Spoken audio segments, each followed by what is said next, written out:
আসসালামু আলাইকুম। কোথায় বের হইছেন? হ্যাঁ, বাড়ি কোথায় আপনার? ও, কোথায় আসছিলেন? বাজারে কেন? চা খাইতে? না, টাকা পাইতো, টাকা তো দিবই না। কার কাছে ওই টাকা পাইতেন? এমনিতে কি করেন কাকা? বাড়িতে কোনো করি না। আপনার ছেলে মেয়ে আছে? কি করে? ছেলে মেয়ে সবাই ঢাকা বাসিন্দা।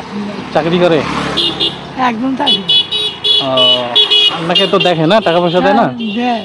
ও, তার ভিতরে ওই অসুখ বিসুখ ও 50-100 দেয়। ও, ওষুধ টষুধ খাই। ওষুধ খান? হ্যাঁ, এই জন্য। তাছাড়া হাঁটতে পারেন এই বয়সে এখনো আপনি? হাঁটা খুব দুরূহ হয়। কত বছর বয়স চলতেছে? ওরা 70-75 80 কাছাকাছি। 80-র কাছাকাছি চলে গেছে? ও, কত দূর যাবেন? হাঁটে হাঁটে চলে যাবেন? না, ভ্যান পাই। ভ্যান কত টাকা ভাড়া? ভ্যান আর কত 5-7 10 টাকা? ও, মানুষ যারা দয়া তারা 100 টাকাও দেয়, 300 টাকাও দেয়। যারা দয়া যে ভ্যান ভাড়া দিবেন রাখবেন। হ্যাঁ, ঠিক আছে, দোয়া করেন। ঠিক আছে, দোয়া করি, ভালো থাকেন, সুস্থ থাকেন। আসসালামু আলাইকুম। ঠিক আছে, সাইড দিয়ে যান ভালোভাবে, সাইড দিয়ে।